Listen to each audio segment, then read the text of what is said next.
नमस्कार लिसनर्स, स्वागत है आपका हमारे आध्यात्मिक YouTube चैनल डिवाइन हरि में, जहां हम आपको श्रीमद् भागवत महापुराण की दिव्य कथाओं से जोड़ते हैं।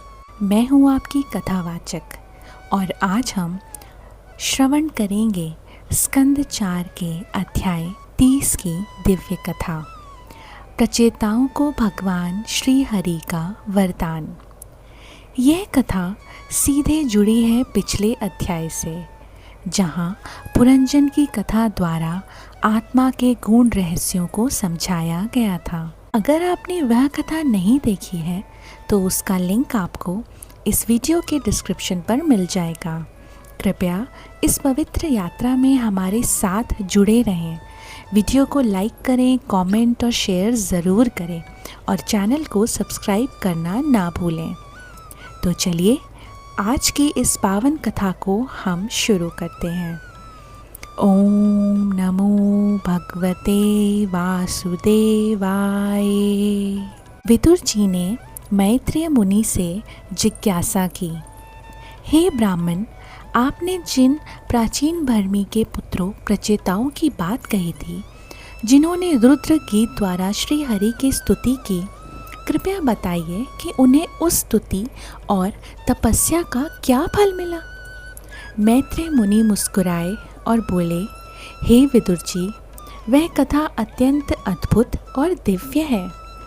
प्रचेताओं ने अपने पिता की आज्ञा का पालन करते हुए समुद्र में खड़े होकर 10,000 वर्षों तक रुद्र गीत के माध्यम से श्री हरि की उपासना की। वे न थके न रुके, बस तपस्या और भक्ति में तल्लीन रहे। और तब स्वयं परम पुरुष नारायण गरुण जी के कंधे पर विराजमान होकर उनके समक्ष प्रकट हुए। भगवान का स्वरूप अद्भुत था। पीतांबरधारी, कौस्तुभ मणि से सुशोभित, 8 भुजाओं से आयुध धारण किए हुए, उनके तेज से दिशाएं प्रकाशित हो गईं।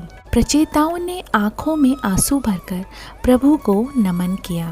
भगवान श्री हरि ने उन्हें आशीर्वाद दिया, हे राजपुत्रों, तुम सब में जो आपसी प्रेम और धर्म के प्रति समर्पण है, उससे मैं अति प्रसन्न हूँ। जो मनुष्य सायंकाल तुम्हारा स्मरण करेंगे, वह अपने भाइयों में प्रेम पाएगा और समस्त जीवों के प्रति मित्रवत होगा। जो रुद्र गीत से मेरी स्तुति करेगा, उसे मैं शुद्ध बुद्धि और इच्छित फल दूंगा।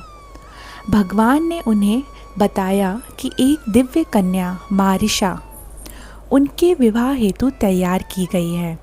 वे उससे विवाह करें और उससे उन्हें एक अत्यंत तेजस्वी पुत्र प्राप्त होगा, दक्ष प्रजापति।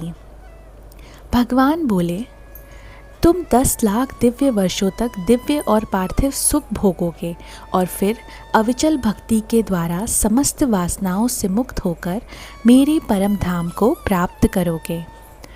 प्रचेताओं की आंखें प्रभु के रूप से हटी नहीं रही थीं। फिर भी श्री हरि ने उन्हें आशीर्वाद देकर परम धाम को गमन किया।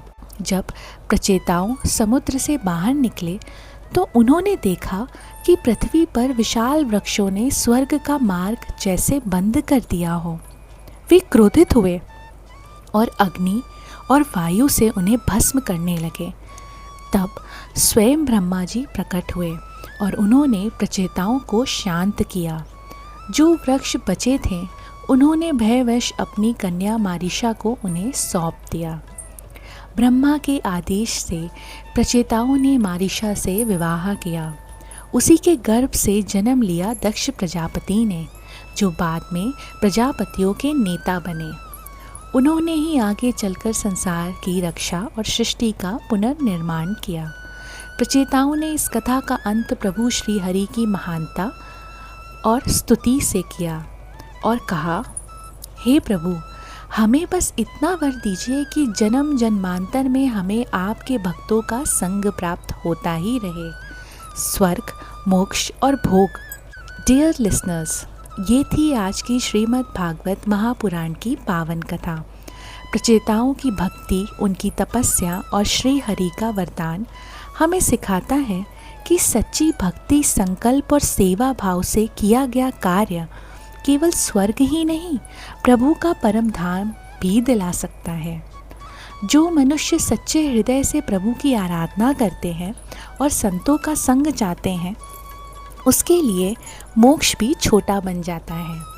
यदि आपको ये कथा श्रवण करके आनंद आया हो तो कृपया हमारे वीडियो को लाइक करें, कमेंट में श्री हरि लिखें और अपने मित्रों और परिवारों के साथ शेयर करें और चैनल को सब्सक्राइब करना ना भूलें। अगले अध्याय में हम जानेंगे आगे की दिव्य कथा, श्री दक्ष प्रजापति की जीवन यात्रा। तब तक श्री हरि की कृपा आप सभी पर बनी रहे। धन्यवाद। जय श्री हरि।